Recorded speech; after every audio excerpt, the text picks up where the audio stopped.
сайн байцгаана уу? Энэ өдрийн амар амгалан гэрээ шинжлэх ухааны мэдлэг мэдээллийг олон нийт түгээн дэлгэрүүлэх залуу эрдэмтэн судлаачдын амжилт бүтээсээс хуваалцах зорилготой Science X podcast-ийн ээлж дугаар үгээр эхэлж байна. Science X podcast-ыг та бүхэнд шинжлэх ухааны технологийн сан болон Монголын залуу эрдэмтдийн холбооноор хамтран хүргэж байна. Хөтлөгчөөр Отхон софт миний бие ажиллаж байна. Ингээд энэ удаагийн дугаарын зочинтойгоо танилцъя. Энэ удаагийн дугаарын зочноор Хөдөө аж ахуй их сургуулийн мал аж ахуй биотехнологийн сургуулийн багш Отхоны оюун туяа оролцож байна. За сайн байна уу? За сайн байна уу? Танд энэ өдрийн мэнд хүргэе. Энэ өдрийн мэнд хүргэе. За та өөрийгөө талаар болон мэрэгжлийнхаа талаар үзэгч сонсогч нартай танилцуулж өгөөч. За баярлалаа. За юуны өмнө салбарын залуу судлаачдын судалгааны ажлын үр дүнг танилцуулахын боломж олгож байгаа танай төслийн баг хамт олонд баярснаа илэрхийлмээр байна.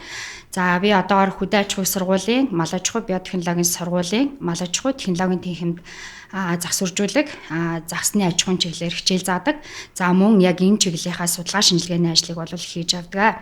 За би 2002 онд Өвөрхангай аймгийн 10 хэр хотод соён цэцлбэр сургуулийг төгссөн. За тэгээд 2006 онд загас үржүүлэг технологи мэргэжлийн Хөдөө аж ахуй сургуулийн экологи технологи хөгжлийн сургуульд эзэмшээд 2010 онд Монголын боловсролын сургуульд биологийн шинжилгээ ухааны чиглэлээр магистрийн зэрэг хамгаалсан. За 2016 оноос эхлээд Хөдөө аж ахуй сургуулийн магистр докторийн сургуульд докторантурс оролцоод одоо судалгааны ажлыг хийгээд явж байгаа.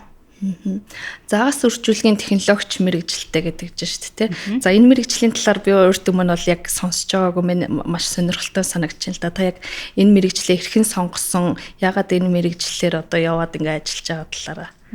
Би 10 жил тахтаа ер нь биолог химийн чиглэлээр сонгох хичээлүүдэд суралцдаг. Амьтан ургамлын чиглэлээр нэлээ одоо сонирхдаг юм хөвтэйсэн. Тэгээ энэ ч утгаараа би яг олон улсын улсын чанартай тэмцээн уралдаанууд 10 жилээс оролцоо явсан.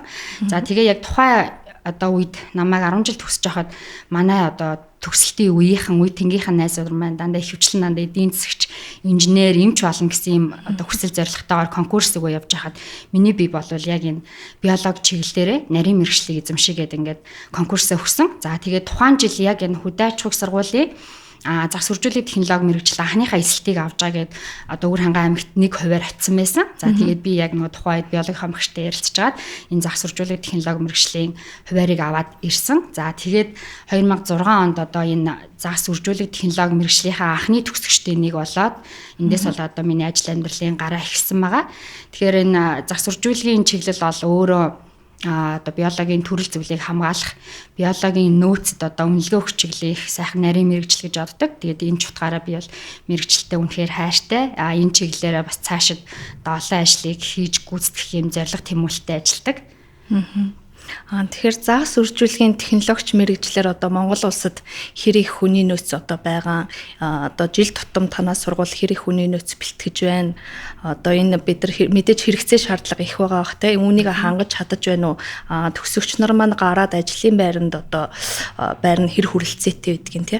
Монгол улсад загас үржүүлгийн загасны аж ахуйн чиглэлээр мэргэжилтэн бэлтгэж байгаа одоо цорын ганц сургууль бол Хөдөө аж ахуй сургууль. 2002 онд Налгарын Эрдэнэцогт гэдэг профессор багш маань одоо анх энэ ангийг үүсгэн байгуулад одоо 20 дахь жилдээ энэ үйл ажиллагааг явуулаад нийтдээ одоо 40 гаруй мэргэжлийн боловсон хүч яг Монгол улсад бэлтгэгдэн гарсан байна. Тэгэхээр одоо яг нөгөө салбарын онцлог гэх юм уу да хүмүүс нөгөө мэргэжлээ сонгохдоо ялангуяа 10 дугаар анги төгсөж байгаа хүмүүс мэргэжлээ сонгохдоо одоо нөгөө гоё нэрний гоёнд олж мэргэжлийг сонгодог. Одоо чинь эмч, хүний их эмч. За дээрэс нь тэр чиглэлийн инженерүүд гэдэг утгаараа гэтэл яг Монгол улсад энэ биологийн төрөл зүйл ялангуяа энэ усны амьтдын одоо төрөл зүйл маш их хомсдож байгаа энэ үед бол манай салбарын судлаач нар, манай салбарын мэргэжилтнүүд бол үнэхээр эрэлт хэрэгцээтэй байгаа. Энэ ч утгаараа яг тухайн жил эсэж байгаа оюутны тоо цөөн ч гэсэн цөөн одоо 2 ч юм уу 5 ч юм уу төгсөж байгаа тэр төгсөгчд маань бүгдээрээ гараад ажлын байранд очиход одоо 100% ажлын байр олгогддог. Дээрээс нь энэ салбар маань өөрөө олон улс руу нэлээд чиглэгдэж байгаа учраас ажлын байрны эрэлт хэрэгцээ нэлээх байгаа. Тэгээ миний би өөрөө яг энэ салбарт одоо 13 дахь жилдээ ажиллаж байгаа. Энэ төгсөж гарсан мэргэжилтнүүдийн 70-аас 80 орчимд нь бол яг мэргэжлийн чиглэлийн хичээлүүдийг заасан. Тэгэхээр загас үржүүлгийн технологич мэргэжлэр төгсөөд ажлын байр бол хангалттай байдаг гэж. Яг ямар байгууллагууд энэ чиглэлээр үйл ажиллагаа явуулдаг юм бол шинжлэх ухааны академийн хүрээлэнгүүд бол яг энэ загас хамгаалал, загас үржүүлэг, энэ загас судлалын чиглэлээр үйл ажиллагаа явуулж байна. Дээрээс нь энэ загас хамгаалах одоо сайн дурын үндсэн дээр гарч ирж байгаа энэ хөрлөлүүд, клубүүдийн үйл ажиллагаанууд нэлээд эрчимжиж байгаа нь бол за судлаачдын эрэлтийг нэлээд нэмэгдүүлж байна. За мөн дээрэс нь олон улсын шинжилгээ ухааны байгууллагуудад бол ерөөхдөө төгсөөд ажиллахын бүрэн боломжтой байдаг. Шинжилгээ ухааны академи одоо биологи хүрээлэнд энэ чиглэлийн судалгаа хийдэг баг тий. Тэгэхээр танаа байгууллага чинь биологийн хүрээлэнтэйгээ хэрхэн холбогдож ажилтгийн одоо энэ чиглэлийн хамтын ажиллагаа юу нэр хэд юм бол яг Монголд одоо зах судлалын чиглэлээр шинжилгээ ухааны академийн биологи хүрээлэн, шинжилгээ ухааны академийн газар зүй геологи хүрээлэн одоо ерөөдөө тэргүүлэх байр суурь эслээд энэ судалгаа шинжилгээний ажлуудыг хийдэг. За ялангуяа манай төгсөгчнөр маань энэ одоо салбаруудад ороод энэ одоо судалгааны байгууллагуудад ороод мэргэжлийн чиглэлээр ажилладаг.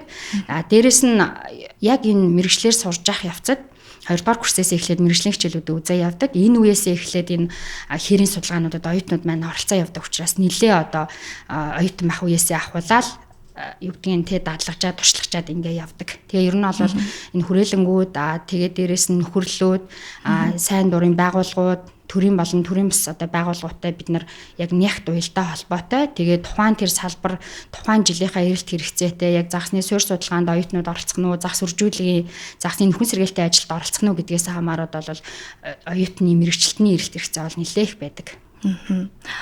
Монгол орны загсны талаар та бидэрт жоохон мэдээлэл өгөх үү? Хэр нөөцтэй энэ тоо толгойн ямар үдэ ер нь хаагур их байдгийн тий. Манай Монгол орны гол мөрөн нүрийг үндсэн 3 айсав хуваадаг. За нэгдүгээрт нь номхон талын айсав, хоёрт нь Төв Азийн гадагшаа урсгалгүй айсав, гуравдугаарт нь хойд мөсөн талын айсав гэх ингээ 3 айсав болгон хуваадаг байгаа.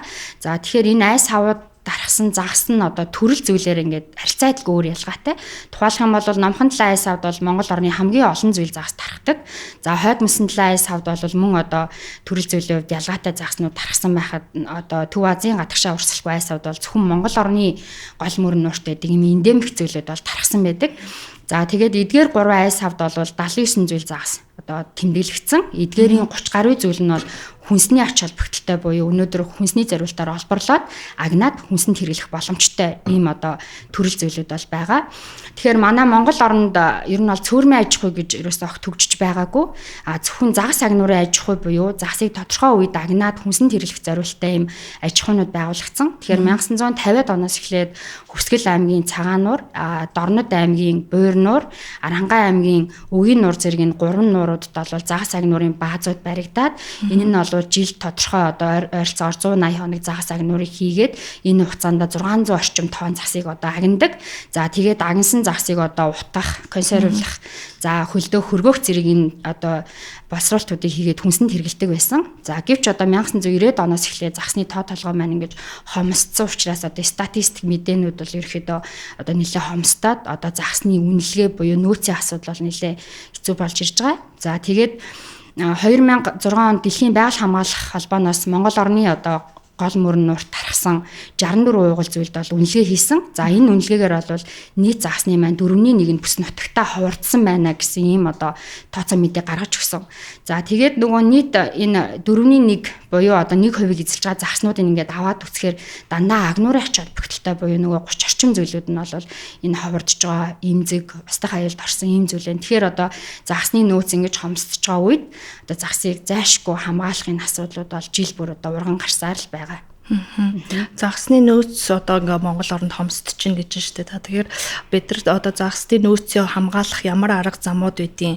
Манай оронд одоо ямар арга замыг хэрэгжүүлж байгаа. Энэ нь одоо хэр үр дүнтэй байд юм бол энэ загсны аж ахуй салбар бол олон улстай ялангуяа далай бүхий улсуудад бол энэ загсны махны хэрэглээ маш өндөр байдаг. Далайд гарцтай гарцгүйгээс хамаарат одоо юу гэдэг хүнсний нийт бүтээгдэхүүнийх нь 17-аас 83%-ийг энэ далайн гаралтай бүтээгдэхүүнүүд одоо эзэлдэг. Тухайлх юм бол далаагаас одоо загас, за мөн одоо сээр нуруугүйт 8-аж хавч, сам орхой зэрэг ийм одоо бүтээгдэхүүнүүдийг олборлж хэрэглэдэг.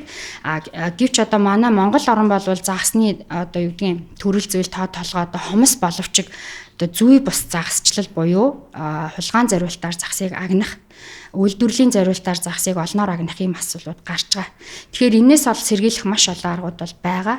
Гэхдээ яг манай Монгол оронд одоо хамгийн бодиттой хэрэгжээд үр дүнгээ өгж байгаа энэ ажил бол загсыг байгалийнхын гол мөрөн нуураас их сөрөг буюу одоо үржлийн насны загсыг нь бариад зориудын буюу энэ лабораторийн нөхцөл зохиомл аргаар үржүүлээд за тэгээд нөгөө төрөс, авгалтай, жарамгаа, жарахаа гэдэг энэ хөгжлийн үе шатууд ажлуудыг энэ тэр лабораторийнхаа нөхцөлд өнгөрүүлэнгүүтээ амьдрах чадвартай юм жарахаануудыг байгалийн гол мөрөн нуурт нь ингэж нутгшуулах замаар загсыг хамгаалах ажлууд бол хийгдэжээ. Тэгэхээр ер нь бол байгаль дээр загас өөрөө одоо үржихтэй үржилсэн нийт одоо төрснийх нь 1% нь л буцаж нас бий гүйцэж одоо үржилд орох боломжтой гэдэг юм эрдэмтдийн судалгаа байдаг. Тэгэхээр энэ биотехникийн арга буюу загсыг зориудын аргаар үржүүлэхийн ажил нь бол дунджаар нэг 70-80% мэндүүлэлттэй. Тэгэхээр манай Монгол орны хувьд бол энэ загсыг зориудын аргаар үржүүлэх тэгээд байгалийн нөхөн сэргээлт хийх ажил бол хамгийн нэгдүгээр одоо том ажлуудын нэг гэж бодож байгаа. Дараагийн нэг чухал ажил бол энэ тухайн тэр бүс нутгийн нуур голын загсны нөөцийг тогтоох. За тэгээд нөөцийн тогтоосноороо тухайн тэр загсны одоо үржлийнхэн замыг хамгаалах. Өвлжилт нь хаана одоо ичээ газрууд нь хаана байдгийг те тэрийг хамгаалахын ажлууд бол үе шаттайгаар хийгдээд явж байна. Одоо яг манай орны хувьд энэ хоёр арга зам бол хамгийн одоо чухлаар хийгдээд үр дүнгуудээ өгөөд явж байгаа юм аргууд байгаа. За та сая биотехникийн арга гэж ярьлаа. Тэгээ биотехникийн арга дотроо загсыг зохиомлоор өөрчүүлэх гэдэг чинь тийм энэ нэг чухал үүрэг гүйцэтгэж чинь гэсэн үг тийм. Тэгэхээр энэ зохиомлоор загсыг өөрчүүлэхэд одоо ямар процедураар явдгийг, ямар үе шаттай амждгийг. Яг одоо нөгөө загсны нөөц нөхөн сэргээх хамгийн чухал ажил нь бол загсыг зохиомл аргаар үржүүлээд байгалийн нөхөн сэргээлтийн ажил байгаа. Тэгэхээр нөгөө ямар загс үржүүлэх гэж нүг гэдгээс хамаарад нэгдүгээр улирлаа сонгоно. За тэгэхээр яг одоо Монгол оронд ховордоод байгаа ихэнх зүйл загс маань 4 сарын 1-ээс 6 сарын 15-ны хооронд үйлчлэн явагдаж байгаа. Тэгэхээр яг тэр загс үржүүлэхийн ажил бол хамгийн эхлээд тухайн тэр жилийнхаа одоо улирал сонгох буюу хугацаа сонгох үеэс эхэлдэг. За жишээ нь хавар үрждэг загсны одоо загсыг үржүүлэх гэж тэр судалгааны баг бол 4 сарын 1-ээс ахуулаад 6 сарын 20-ыг хүртэл яг энэ үржүүлгийнхаа үйл ажиллагааг хийгээд хээрийн нөхцөлийн ажлуудыг хийж гүйцэтгэдэг. Тэгээ энэ загсыг зохиомл аргаар үржүүлэх одоо хийхэд үе шат байдаг. За нэгдүгээрт нь их сүрэг бэлтгэхийн үйл ажиллагаа байгаа. Тэгэхээр их сүрэг бэлтгэхийн үйл ажиллагаа бол яг хээрийн нөхцөл цэвэр хийгддэг. Тэгэхээр нөгөө их сүрэг бэлтгэж байгаа тэр голоо юм уу нураа сонгоод яг тэр загас буюу яг үржлийн насны загас байгаа тэр газруудыг ингээд одоо юу гэдгийг хайгаад олно нэгдүгээрт нь. За тэгээд ингэх явцдаа нөгөө загсыг огт гэмтээхгүй үүднээс цахилгаанаар төр хугацаанд одоо хэсэг хугацаанд тухайн алдуулах буюу электрофишинг гэдэг багжийг ашигладаг. За энэ электрофишинг багжийн тусламжтайгаар загас одоо богино хугацаанд төр зурхаа алдангуут нь загсыг гэмтээхгүйгээр одоо сачагтаад ингээд авна. За тэгээд үүнээсээ нөгөө хээрийнхаа нөхцөөс буюу голоосоо загсаа бариад нөгөө загс үржүүлийнхаа лабораторио авчиж байршуулна. За ингээд хоёр дахь ажил нь бол нөгөө их сүргийг байршуулж хянах энэ ажил болоод ирж байгаа. Тэгэхээр энэ хоёр дахь ажилд бол нөгөө бидний сонгосон загснууд үнэхээр үржүүлгийн стандартад нийцэх үү гэдэг энэ хяналт буюу үзлэг онцлогоонуудыг хийдэг. За энэ бол нэгдүгээрт эрүүл ямар нэгэн өвчин эмгэг байхгүй, ямар нэгэн гэмтэл байхгүй юм загснуудыг сонгож авдаг. Тэгээ хоёрдугаарт нь бол нөгөө тэр биеийн жин хэмжээ яг тэр үржлийнхаа одоо үе шатад тохирох ийм загсуудыг сонгож аваад ингээд хоёрт нь бол их сүргээ ингээд хянчиж байгаа. За гуравдугаар ажил нь бол загсны одоо бэлгийн бүтээгдэхүүнийг авах арга байгаа. Тэгэхээр энэ бол энэ үржүүлгийг ерөөсөө 100% тодорхойлно. Энэ жил хэдэн хувийн амжилттай байх уу гэдгийг 100% тодорхойлдог. За ингээд бэлгийн бүтээгдэхүүнийг авахдаа яадаг гэхээр 90 им загсаа ингээд тус нь лабораторитой байршуулчихна. За ингээд зам байдал буюу тэр бэлгийн бүтээгдэхүүний боловсралтыг ингээд хянж явжгаад эхлээд им загсныхаа төрсийг нь шахуулж авна. Тэгээ үүнийхээ дараа ир загсныхаа спермийг нөгөө төрстэй савн дээрээ шахуулаад хооронд нь үр тогтооно. За ингээд 3 дугаар үе шат дуусны дараа 4 дугаар үе шат болно. За энд бол загсыг өсгөрлөх гол одоо багж нь бол инкубацийн одоо орчин буюу яг тэр загсны хэдэн градусд амьдрдгийг ямар одоо усны чанарын үзүүлэлт байдгийг гэдгийг урьдчилаад бэлдээд эндээ нөгөө үр тогтоосон төрснүүдээ инкубацийн аппарат нь шилжүүлждэг. Химэл орчин бүрдүүлээд гэсэн тий одоо жишээ нэг 8 градустай тий усны pH хүчил төвчин тохируулсан. За ингээд нөгөө инкубацийн аппаратын дотор амжилттай үр тогтоосон төрснүүдээ бүгдийг ингээд тараагаад байршуулчихна. За ингээд нөгөө нэг төрснүүдээ хянах одоо ажил эхэлнэ. За эндээс бол нөгөө төрсөн нэг хэд үе шатыг давдаг төрс агуултай жарамга жарахаа гэд. Агуултай үеэсээ эхлээд нөгөө төрснүүд маань агуултаанууд маань хоолт хийжээ шилжинэ. Тэгээ нөгөө лабораторийн нөхцөл хянжгаад агуултай үе болоод ирэнгүүт хамгийн жижиг одоо юу гэдэг аминдын буюу уурга гэхдээ энэ тижээлүүд амьд тижээлүүдийг ашиглаж нөгөө авалдаануудад хичээж эхэлдэг. Тэгэхээр манай одоо энэ Монгол оронд бол Артем Салена гэдэг хавчийг бүгд найрамдагтад ард тусаас олборлоод энэ одоо хөлдөөсөн эсвэл хуурай хэлбэрээр хадгалсан юм өндгнүүд байдаг. Энийг авцраад нөгөө авалдаануудад хичээдэг. За ингээд ойролцоогоор нэг 10-аас 20 хоног авалдаануудад хичээгээд 5 дугаарт нь нөгөө байгаль дээр амьдрах чадвартай болсон жармаа жарахаануудыг байгалийнхын усан санд хийн. Ингээд загсваржуулгын ажил бол ерөөхдөө дуустдаг. Тэгээд нөгөө яг тэр тухайн жилийн загсваржуулгын үйл ажиллагаагаа буюу ажлыг төлөвлөснөөс хамаарат нөгөө амжилт нь бол шууд хамаарна л да. Одоо жишээ нөгөө загсныхаа үржлийн эсрэг зөв сонгосон юм уу, орчин нөхцөлөө зөв бүрдүүлсэн юм гэдгээс хамаарат ерөөхдөө энэ үр тогтоох процесс бол 90-с дээш хувийн амжилттай байдаг лаборатори нөхцөл. За нөгөө яагаад яг тодорхой хугацааны дараа загсыг тэр голд нь тавьж байгаа вэ гэхээр хэрвээ тэр лаборатори нөхцөлд хэтэрхий удаан тижээчих юм бол нөгөө жарахаанаас зохицох чадваргүй буюу байгаль дээр очиод дайсан амтнаас бие хамгаалж чадахгүй, эсвэл бол нэг хоол тижээлээ олж идэж чадахгүй гэж байгаль дээр тасахгүй. Тэгэхээр яг энэ нь бас нөгөө судалгааны явцад яг тэд хоногийн туршид тижээх юм байна гэдэг энэ процесс бол төлөвлөлтөд ингэ явдаг. Тэгээ энэ 5 процессын үр дүнд бол тухайн тэр жилийн загсваржуулгын ажил бол амжилттай хийгдэг. За тэгээд энэ загсваржуулгын дараагийн нэг гол асуудал бол нөгөө мониторинг судалгаа. Яг голд нутгшуулсан нөхөн сэргээс нь одоо жарахаа хэдэн хувинд буцаж байгаль дээр амьд үлдээд байна уу гэдэг энэ асуудлыг хяндаг. Тэгэхээр энэ асуудлыг хянахын тулд бид нар яадаг гэхээр нөгөө эсрэг болсон загснуудаа чип суулгадаг. Тэгээд түүнийхээ дараа жил баригдах уу хэдэн сантиметр өссөн өмнө жил хэдэн мянган төгс өгчээсэн бол дараа жил 48 мянга өгөх үү гэдэг энэ мониторинг судалгааг нэгдүгээрт нөгөө эсрэгтэй хийчин. Тэгээд нөгөө хэдэн километр замыг туултыг өвөлжилт нь хаана байдгийг хичээн хаана байдгийг ингээ энэ ажлуудыг бол тодорхойлно. Хоёрдугаар нөгөө мониторингийн судалгаах гол асуудал нөгөө нутгшуулсан авгалдаа жармагаануудынхаа өсөлт хөгжилтийг нь тодорхойлдог. За энэ ерөнхийдөө мониторингийн судалгаанд бол одоо жишээ нь чулуу тул төсөл дээр ярихад бол нөгөө орон нутгийн нөхөрлөлүүд бол маш нягт уялдаа холбоотой ажилладаг. Нөгөө нөхөрлөлөө бид нар байнга 7 хоног болгон юм уу 10 хоног тутамд очиод мэдээлүүд авч чадахгүй учраас нөгөө нөхөрлөлүүдийнхаа хүмүүст гишүүдэд нөгөө ерөнхий аргачлалуудын зааж өгөөд 7 хоног уйлрал тутамд ингээ мэдээнүүд аваад эндээ датагаа боловсруулад ингээ явж байгаа. Тэгээ одоо яг чулуу тул төслийн хувьд нөө 3 жил болсон учраас 2 жилийн дараа эхний үр дүнгууд гараад бидний нэг үржүүлсэн төрснүүд маань нас биенд хүрээд үржилт орохын хугацааг бол гаргаж ирж байгаа. Тэгээ ингэснээрээ бол ерөөхдөө загсваржуулгын ажлууд маань амжилттай хийгдэж байна уу? Ямар одоо хүндрэл бэрхшээл гарч ийн үү гэдэг энэ асуудлууд бол гарч ирдэг. За мэдээж бэрхшээлтэй асуудал бол гарч ирнэ. Тухайн жил нөгөө засны үржил маань ерөөсөө л усны температур байгаль цаг ууртай шууд холбоотой. Магадгүй тухайн жил хүйтэн байх юм бол нөгөө үржих хугацаа нь нэлээд хойшилдог. Дулаахан байх юм бол бид нэр нөгөө эсвэргээ барьж амжаагүй байгаль дээрээ төрсөө шахчих магадлал өндөртэй. Тэгэхээр энээс бол нэгдүгээр шууд хамаарч. Хоёрдугаар асуудал нөгөө эрсдэл үүсэх хоёрдугаар асуудал юу вэ гэхээр нөгөө хүйсийн харьцаа тэнцвэртэй байна уугүй юу гэх асуудал. Зарим гол мөрөн нураас нөгөө им загсны одоо баригдах тавтамж нь их 90-ийн тоо зүүн ч юм уу эсвэл 90-ийн тоо их эмийнхэн тоо юм баг байх юм бол нөгөө тухайн жилийн төлөвлөсөн төрсийг маань 100% өгөхгүй байх юм магадaltaй. Тэгэхээр бас нөгөө загсваржуулгын ажлыг дагаад бас хүндрэл бэрхшээлүүд бол ер нь гардаг. Тооцоолоогүй бэрхшээлүүд бол их гарах нь тий. Тэгэхээр ер нь загс үржүүлэхийн ер нь ач холбогдол нь юу юм? Одоо загс үржүүлэг хийснээр экологтой эргээр хэрхэн нөлөөлдөг юм?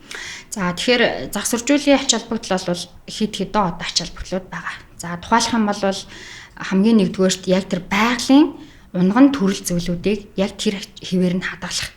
Ялангуяа одоо байгалийн зэрлэг загас буюу тулыг тэр чигтний зэвгийг хадранг яг тэр байгалийнхын экологийн зан төлөвөөр нь хадгалж үлдэх энэ асуудал байгаа. За дараагийн хоёрдугаар асуудал гэх юм бол нөгөө байгалийн тэр экосистемийн тэнцвэрт байдал. Тэр гол тэдэн зүйл загас байдаг л гэсэн бол тэрийг нь бид нарын зохиомл үржүүлгийг хийснээрээ яг тэр тэнцвэрт байдлыг нь хадгалж үлдэх энэ асуудал байгаа. За гуравдугаар асуудал бол нөгөө хүмүүс чинь загсыг олноороо одоо ихээр агнаад хүнсний зориултаар хэрэглээ. Зарим нь спорт загс чинь ихээр барьж байгаа шүү. Тэгэхээр гуравдугаар чухал асуудал нь бол энэ загсваржуулгын одоо туршилт судалгааны ажлыг үндэслээ цөөрмийн загсны аж ахуй байгуулах. Цаашлаад одоо үндэсний брэнд бүтээгдэхүүн бий болгох тий загсыг маш олон төрлийн аргаар боловсруулад хүнсэнд хэрэглэх, загсны махны хэрэглээ ач холбогдлыг олон нийтэд мэдээлэх зэргийн одоо маш олон ач холбогдолтой гэж харж байгаа. Одоо загсан бүтээгдэхүүнийг үйлдвэрлэл манай улсад ер нь хэр явагддсан бол одоо бид нар дотоодынхаа нөөцийг ер нь хэр хангаж чаддаг бол Энд бас энэ загас үржүүлгийн маань нөлөө бол их байх тий. За тэгэхээр ер нь бол манай одоо зах бүтээгдэхүүний хэрэглээний түвшинг аваад үзэхээр нэг Монгол иргэн 1 жил дунджаар 0.4 грамм л мах одоо загсны мах оногдож байгаа юм. Бараг хэрэглэхгүй байх гэсэн үг шүү дээ. Тэнгүүд энэ статистик үзүүлэлтийг нэг Япон иргэнтэй аваад үзэх юм бол 17 кг-аар одоо бага ийм үзүүлэлт байгаа байхгүй. Тэгэхээр яг манайх нөгөө нүүдлийн соёл иргэншилтэй холбоотойгоор одоо малын мах бүтээгдэхүүнийг хэрэглэж байгаа ч гэсэндээ загсны махны хэрэглээ үнэхээр бага байгаа. А гэхдээ экспортын бүтээгдэхүүнээс илүү импортын одоо нөгөө нөөцсөн бүтээгдэхүүнийг маш ихээр хэрэглэдэг. Одоо дандаа л консервсэн бүтээгдэхүүнүүд гэхээр авдаг шүү дээ, тий. А гэхдээ яг нөгөө статистик мэдээнд ороогүй ч гэсэндээ нуур голоос загсыг олборлоод түүхийг хэлбэрээр нь одоо гаргах энэ тохиолдлууд их байдаг юм байлээ. Тэгэхээр энэ бүхнийг одоо бас л нөгөө судалгаа шинжилгээний ажлыг үндэслээд статистик тоо мэдээ боловсруулад загсны махны хэрэглээ цаашид хэрхэн хангах талаар юм бодлогын хүрээнд хэрэгжүүлэх байх гэж би бодож байна. Бид нар одоо энэ загсныхаа нөөцийг тогтоохдоо яаж одоо тоо толгойг нь тогтоож хэмждэг юм бол загас болгоны бас амьдрах орчин нөхцөл өөр. Загас болгоны үржлийн одоо хугацаа нь өөр байдаг. Тэгэхээр энэ загсны нөөцийг тогтоохдоо ерөөхдөө бол мониторинг судалгаа хийдэг. Энэ мониторинг судалгааг тухайн нуур голын одоо хэмжээнээс хамаарат жилийн 4 улиралт хийдэг. Жишээ нь бол өвлийн улирал, хавар үржлийн үед нь 100 одоо хамгийн ихээр идэж тижэл идэж байгаа үед нь намар нөгөө үлжгөөд нүүдэл хийж байгаа энэ үед нь одоо судалгаа хийгээд энийг хамгийн багадаа 3-аас дээш жилийн одоо давтамжтайгаар хийгээд харьцуулаад тэгээд одоо нөөцийг тогтоодог. Тэгээд нөөцийн тогтоосны үр дүн нөгөө тэр жишээ нуур дотор чинь хэд хэдэн зүйлийн загас байгаа шүү дээ. Тэгэхээр тэр загасныхаа хамгийн одоо ховордоод байгааг нь тэдэн жилийн хугацаанд агнахгүй. За энэ төрөл зүйлийг нь тэдэн жил одоо агнж олно. Тэгэнгүүтээ тэн дээр нөгөө жишээ нь үйлдвэрлэлийн зариултаа загас агнуурт бол нөгөө тор ашигладаг. Тэгэхээр торных нь хэмжээ хүртэл заагаад өгдөг. Насных нь за тэгээд биеийнх нь урт одоо жин нь бол ийм байна. Тийм учраас 3 жилийн хугацаанд энэ төрөл зүйл загсыг ийм одоо хэмжээ бүхий тороор агнж болно. Эсвэл бол огт загас агнуур хийхгүй гэсэн ийм одоо дүн мэдээ тооцоонуудыг гаргаж өгдөг. Тэгэхээр загас үржүүлгийн уйлрал загасны агнуурын уйлрал гэж бас тустай байгаа юу те? Тэр хизэнээс хизээ хүртэл байдаг юм бол. За тэгэхээр амтны тухай хуулиар жил бүрийн 4-р сарын 1-ээс 6-р сарын 15-ны хүртэл агнуурын загсыг агнан барихыг хориглодог. За тэгээд зарим зүйл загсан дээр бол жишээ нь одоо цагаан загсны авгийнхан бол намраас өвлийн уйлралд үрждэг учраас яг тухайн амтны тухай хуулиндаа тэр загсыг 8 сарын 1-ээс 12 сарын 31-ний хүртэл агнахгүй ч гэдэг юм ингээд зүйл тус бүрээр ингэж одоо хамгаалж өгдөг. Тэгээд сүүлийн жилүүдэд ер нь загслах сонирхолтой хүмүүс их болсон ч гэсэндээ бас байгальд хайртай, байгалийн төрөл зүйлийг хамгаалах сонирхолтой хүмүүс их болсон учраас ер нь бол энэ яг ахын зориултаар буюу үйлдвэрлэлийн зориултаар засыг агнахын ажлууд бас нэлээ одоо хомигдож ингэж ирж байгаа. Тэгээд ер нь загсчилж байгаа хүмүүс бол жил бүрийн 4 сарын 1-ээс 6 сарын 15-ны хүртэл бол загс ерөөсөө огт агнахгүй. Зөвхөн үржүүлэг селекц буюу туршил судалгааны одоо зориулттай загсыг хэрэг барих юм бол нөгөө тусгай юугаар зөвшөөрлийн дагуу загсыг барьж үржүүлэхийн ажлыг л зохион байгуулж байгаа. Тэгээ энэ хугацаанд бол 4 сарын 1-ээс 6 сарын 15-нд л яг загсны гол үржлийнх нь үе байж байгаа. Та тэгэхээр одоо яг загас үржүүлэхийн технологич мэрэгчлэлтний хувьд одоо юун дээр биотехникийн аргаараа ерөнхийдөө лабораторид ажилладаг гэсэн үг үү? Эсвэл тэр одоо хөдөө очиж ажиллах уу? Миний хувьд бол ер нь энэ манай загас судлалын шинжилгээ хаан бол өөрөө хээрийн болон лабораторийн гэсэн хоёр юм үндсэн аргачлалыг ашиглаж одоо загсныхаа нөөц тоо толгой төрөл зүйлд одоо үнэлгээ хийдэг. Аль гэсэн үг. Тэгэхээр хэрийн судалгаандаа яваад хэрээс бэлдэж ирсэн тоо материалуудаа лабораторийн нөхцөл боловсруулалт хийгээд дүн шинжилгээ гаргадаг. Одоо манай орн шиг ийм гол мөрөн цөөтэй улсын хувьд одоо загас үржүүлэг агнуурынхаа одоо давуу болон сул тал нь юу гэдэм юм бол? Тэгэхээр загсны ерөнхийдөө нөгөө 79 зүйлийн маань 30 орчмын зөвхөн агнуурт хэрэглэгдээд байгаа. Тэгэнгүүт одоо өнөөдөр тэр зүйлүүдийн маань зарим зүйл нь бол ерөөсөө огт агнан барихыг хориглосон юм байгаа. Тэгэхээр энэ үед бол загас үржүүлгийн буюу агнуурын давуу тал нь юу вэ гэхээр одоо загсыг цохиомл аргаар үржүүлж байгалийн нөхөн сэргээлт хийж байгаа нь бол үнэхээр чухал ач холбогдолтой буюу давуу талыг олгож байгаа.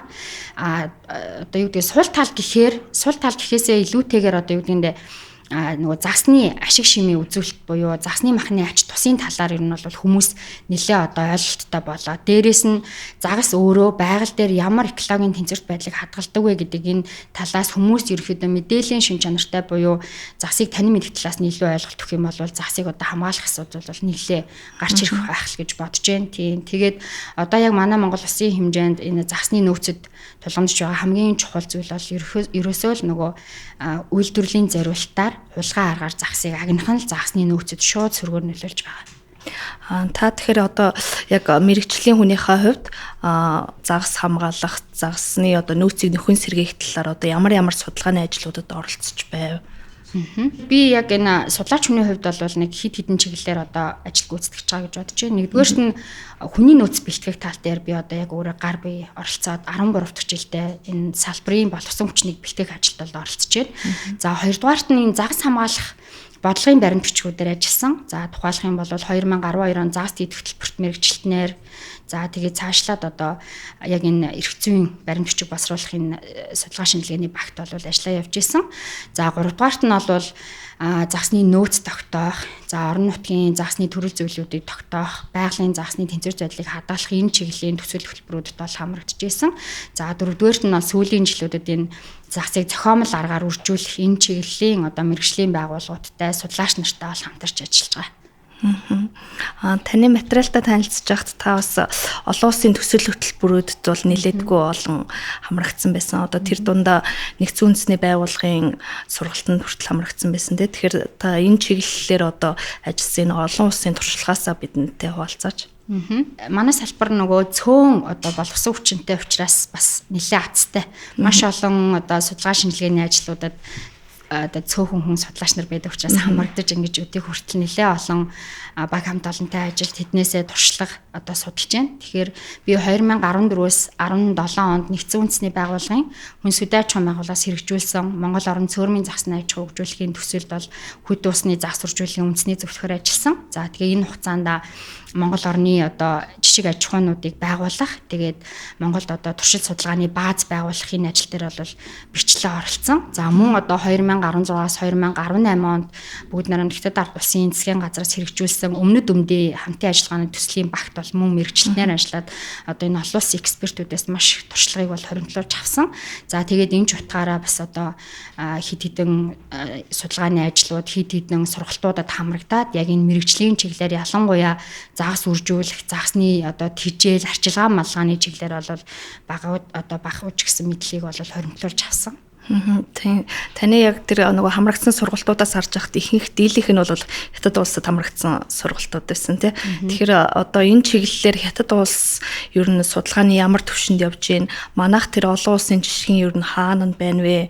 Одоо хятад улс болон олон улсаас одоо ямар одоо чиглэл туршлага бид нар одоо хоримтлуулж авч чадж байна. За тэгэхээр би 2010 онд эхлээд Харбин хотод Хэлэнжан яг загас судлалын институтад очиж энэ загас үржүүлгийн сургалтанд хамрагдчихсан. Тэгээд анх очиод харахад бол бүр үнэхээр ингээд бишрээд одоо тэр загас үржүүлж байгаа, загасны аж ахуй эрхэлж байгаа энэ туршлагуудыг хараад бүр ингээд сүрдэжсэн тий бүр ингээд сүрдээд ямар мундаг юм бэ гэд ингээд юу гэдгэндээ тухайд бол тэр хүмүүсээр тэр баг хамт олноор үнэхээр барахчихсан. За тэгээд тэр хугацаанд бас мэдээж нөгөө Монголд ерөөсөө өмнө нь хийгдэж байгаагүй, миний харж байгаагүй, ерөөсөө өмнө оролцож байгаагүй тэр ажлууд бол байсан. Тэгээд одоо жишээ нь бүгд найрамдагтад ард улсын зөвхөн тэр Харбин хотод байгаа нэг энэ институт буюу энэ загсны мэргэжлүүдийг бэлтгэж гаргадаг энэ байгууллага ингээд аваад үзэхэд том лабораториудтай, туршилт судалгааны лаборатори баазуудтай. Тэгээд профессор багш нар дандаа нэг юм бакалавр буюу магистрийн түвшний юм судлаач оюутнуудтай. Тэгээд яг тэр судлаач оюутнууд маань тухайн тэр объект буюу баазда бүтэн жилийн туршид яг энэ загас хамгааллын, загас судлалын, загас үржүүлгийн одоо энэ дадлагуудаа хийдэг.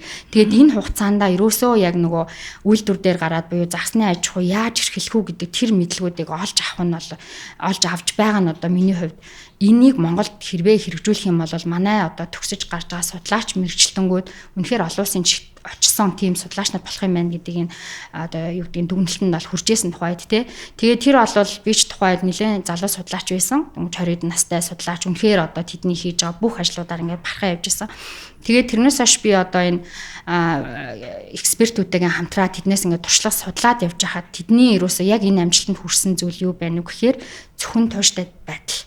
Яг ингээд дойггүй маш тууштай яг энэ мэрэгчлэлтэй үнэхээр одоо юу гэдэг нь те тууштай байдаг. Дээрээс нь одоо манай Монголд бол загсны салбар гэхээр загсны өвчний судлан, загсны одоо биологи экологийн судлан гэдэг ингээд ерөөхдөө бол нэлээд олон төрөл рүү ингээд ороо явж байгаа боловч байгаа. Тэгтэл нөгөө Хятад улсын тэр туршлагаас хараад үзэхэд зөвхөн тэр загсны зан арын шингээл судлан нэг судлаач.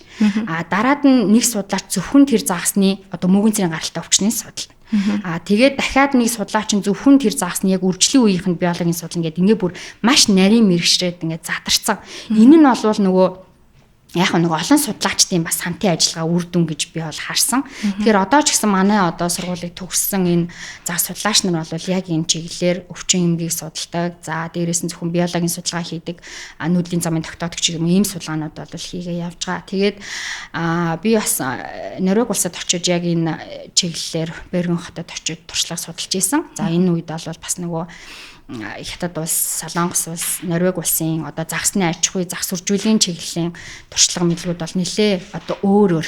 Гэхдээ яг гол ингээ харж байгаа зүйл нь бол ерөөсөө загсны төрөл зүйл дээр тулгуурлагддаг. Жишээ нь одоо Норвегийн загс одоо хулдын овгийн загс гэхэд цэнгэг усанд амьдардаг, далайн усанд амьдардаг тий. Гэтэл манайх зөвхөн цэнгэг устай учраас цэнгэг усны биологи буюу экологийн байдал нь нэг өөр учраас яг л тэр загсан дээрээ хийгдээд олон улсын стандартуудыг бол Монголд нутагшуулахын боломж байгаа. Гэхдээ би ер нь залуу судлаачийн хувьд ирээдүйг буюу яг энэ загс судлалын салбар шинжилгээ ухааныг маш гоё гэгээлгээр хардаг. Одоо яг энэ загсыг хамгаалах ажлууд хийгдэж байгаа. Цаашлаад одоо загсны аж ахуй байгуулад байгалийн загсны нөөцийг хамгаалахын ажлууд бол 2030, 40, 50 он гэхэд бол нэлээ одоо эрчимтэй хэрэгжээд бас үр дүнгуудээ өгцөн байх гэж би бол хувьдаа ингэж төсөөлж харж байдаг. Манай улсад одоо загсны экологийн зам байдлын судалгаа ер нь хэр хийгддэг вэ? Тэгэхээр загсны экологийн зам байдлын судалгаа бол яг өнөөдөр энэ загсны зан харин шин тим гэсэн ийм үр дүн бол Монголд байхгүй. Одоо тул загс бол ийм зан харин шинтэй, зэвэг загс ийм мөргөө овгийн загс ийм гэсэн байхгүй. Гэхдээ нөгөө ерөнхий тэр загсны овог төрөл зүйлээр нь экологийн бүлэг хуваагаад одоо чинь хулдын овгийнхаа хамгийн одоо ширүүн тошгин зантай. Тэр зан характерын түшиглээд нөгөө спорт загсчлалынхан одоо тэр хулдын овгийн одоо тул зэвгийг барих маш сонирхолтой. Ялангуяа гадны зуурчид бол зовны уйлрал зөвхөн тул загсыг хамгийн том тулыг Монголоос барих гэж зөвхөн Монголыг зорж ирдэг. Тэгэхээр энэ бол цаашид яг энэ загсны экологийн зан төлөв байдлыг судлаад энийг нь магадгүй загсны аж ахуйд ашиглаад загс үржүүлэлт ашиглах юм бол бас үр дүнгээ нэлээд нэмэгдүүлэх байх гэж бодож байна. Манай оронд ч одоо энэ хамгийн том загс нь хаана бүртгэгдсэн байдیں۔ Бас хамгийн жижиг загс нь хаана бүртгэгдсэн, ямар загс байд юм бол? Манай Монгол оронд бол хамгийн том гэдэг төрөл зүйлтэй бол тул загс орж байгаа. Тэгэхээр энэ тул загс нь дэлхийн далай тэнгис гол мөрөн урт 5 зүйлийн тул загс тархснаас манай Монгол оронд нэг зүйлийн тул буюу шивэр тул гэдэг юм тул загас тархсан байгаа. Тэгэхээр энэ шивэр тул загас бол хойд мөсөнд лай сав, номхонд лай савын гол мөрөн нурт тархсан. За ер нь бол биеийнх нь хэмжээ нь бол нөгөө тархсан газар зүйн байрлалаас хамаарат 1.8 м-ээс 2.1 м хүртэл урттай 45-аас 70 кг хүртэл жинтэй юм. Тэгээд дээрэс нь нөгөө байгаль дээр өөрөө хамгийн цэвэр цэнгэг усыг илтгэдэг. Тэр тул байгаа газар бол хамгийн одоо цэнгэг устай буюу тэр цэвэр усны индикатор болдог ийм загас байдаг. Энэ бол олон улсын судлаачид төдийгүй одоо тэр загасчлалыг бол маш ихээр татж байгаа ийм төрөл зүйл байна. Хамгийн жижиг загас гэх юм бол халбан жараа гэдэг загас байж байна. Үржлийн биологи нь маш өөрмөц. Ер нь бол нас бий гүйтсэн халбан жараа загас нэг 10-аас 12 см хүрдэг. 2 наснда бэлэг боловсрч үржилд ордог. Энэ үед бол нэг 3 см орчим урттай. За тэгээд үржил нь нөгөө загас болгоны үржил бол харилцаа адилгүй л дээ. Одоо орчин нөхцлөөс хамаарат хад чулуу хөрстэй газар төрсөө шахдаг, ургамал дээр төрсөө шахдаг гэдэг ингээд өөр байгаа. Энэ халбан жараа загсны хувьд болохоор ийм одоо загс нь ядг үхээр энэ нөгөө юуны төрсний хаг гэж ярьдаг ийм адуур хаг байдаг. Тэр хаг нь ингээд яг үржлийнхаа үед анаас үгээрээ уртсаж гарч ирээд одоо энэ хавтас дунд дотор төрсөө шахдаг. дун. Тэгэхээр тэгээд тэр хавтас дун дотор нэг дунджаар 200 орчим төрсийг бол шахаж байгаа. Им загас нь дүрсээ шахаад, эр загас нь одоо спермээ шахаад тэгээд тэр нөгөө төрснийх нь хөгжил тэр хавтас дун дотор явагдаж байгаа. Тэгэхээр тэр хавтас дун одоо загас агнуурт ихээр үрдэг хавтас дунгийн тоо толгой бага болох нь нөгөө халбанжаараа загасны бас тоо толгойд шууд нөлөөлөх юм одоо сөрөг аюултай зүйлүүд байгаа. Тэгэхээр нөгөө байгалийн одоо бүх төрөл зүйлүүд бүгдээрээ өөр хоорондоо уялдаа холбоотойг нэг жишээ болвол энэ.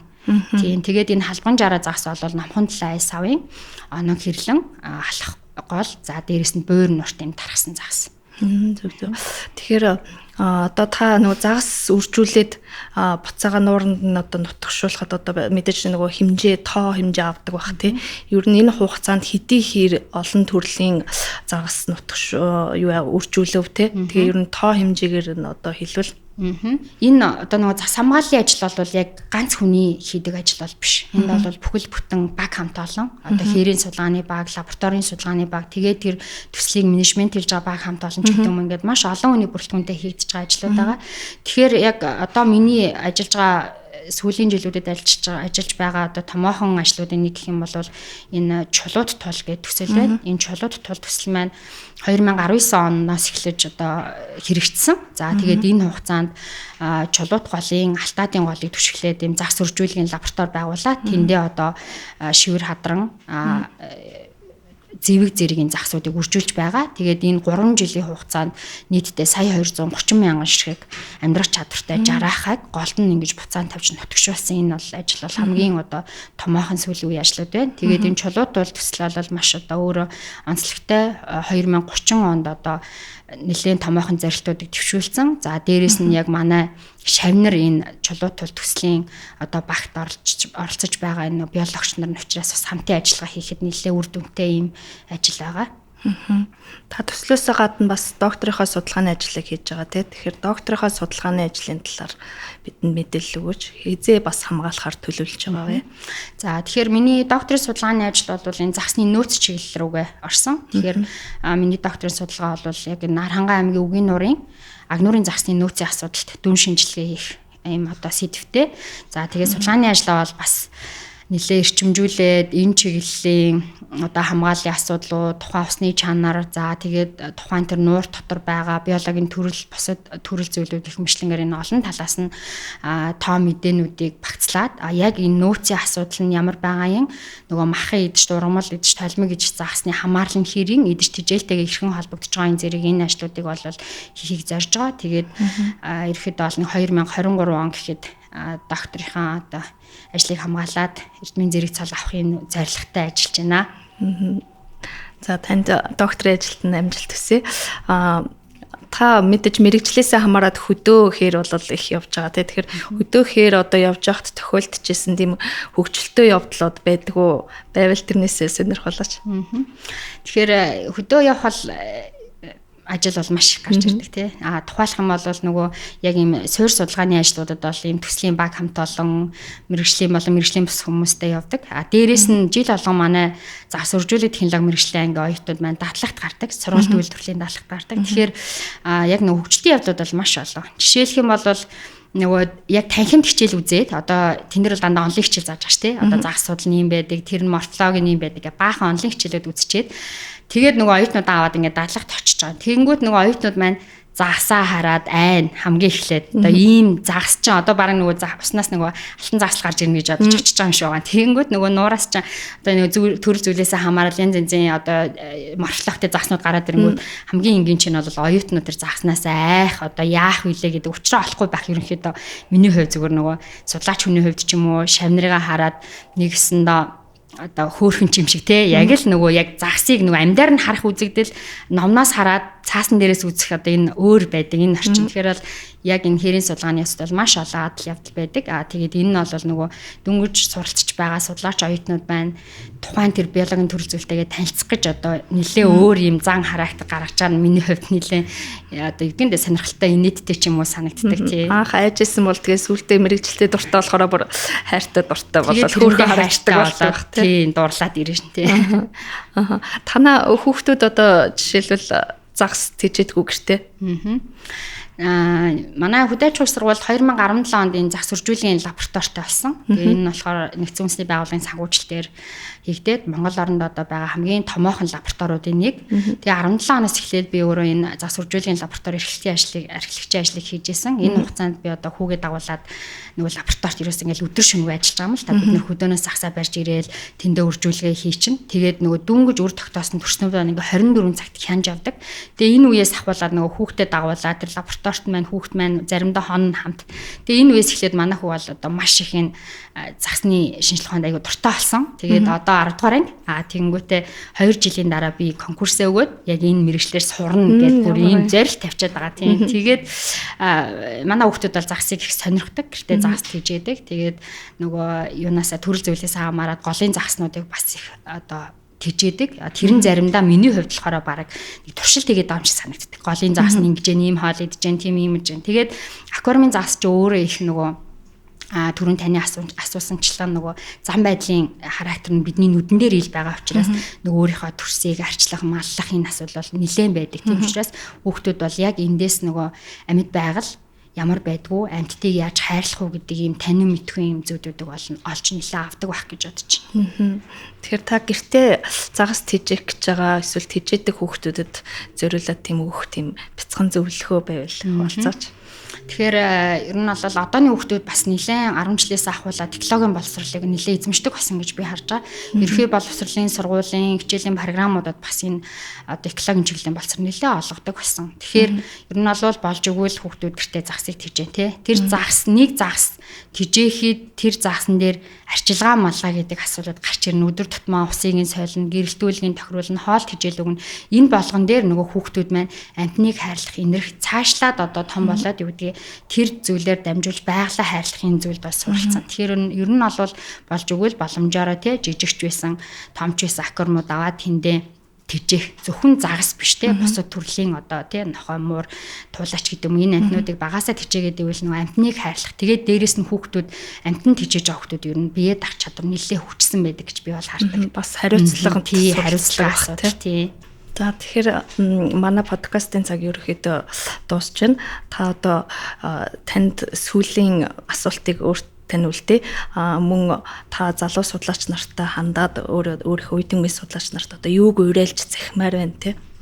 За баярлалаа. Тэгэхээр энэ бол судалгааны ажил гэдэг бол бүх одоо шинжилгээ ухааны үндэс суурилдаг. Тэгэхээр судлаач хүний одоо ёс зүй гэж нэг маш чухал асуудал сүүлийн жилүүдэд маш их яригддаг тий. Тэгэхээр ерөн судлаачийн ёс зүй гэдэг асуудлыг анх судалгааны ажил хийх энэ үеэс ахуулаад өөртөө суулгах тий. Тэгээ судалгааны ажил хийх явцад гардаг хүндрэл, бэрхшээлүүд маш их гардаг. Хүмүүс нөгөө үр дүнгийн харангуйтаа энэ ажил бол ингээд хялбар гэж ингэж хардаг тий. Одоо чинь загас үржүүлж байгаа ч юм уу загас судалж байгаа ажлууд бол ингээд хүн харахад хялбар хэрнээсээ юу гэдгийг яг нөгөө тухайн тэр цаг үеийг даваад тулахад бол бэрхшээлүүд маш их гардаг шүү дээ. Тэгэхээр нэгэн судлаач болохыг зорж байгаа одоо залуу судлаач нар маань яг тэр судалгааныхаа үр дүн буюу үр шимийг бүрэн хүртэлээ яг энэ ажилдаа тууштай тэгээд маш ёс зүйтэй одоо юу гэдгийг баг хамт олонч тийм гоё найрсаг байвал одоо энэ шинжилгээ ухааны салбар маань маш ихээр хөгжин тэгээд ирээдүйд маань маш олон энэ салбарын мундаг эрдэмтэд төрж гарна л гэж би бодож байна. За маш их баярлалаа бидний урилгыг хүлээн авч оролцсонд. За ингээд Science X подкастын маань ээлж дугаар өгөр өндөрлж байна. Та бүхэнд хэрэгтэй сонирхолтой мэдээлэл хүргэж чадсан гэдэгт найдаж байна. Ингээд дараагийн дугаараар уулзтлаа. Түр баяртай.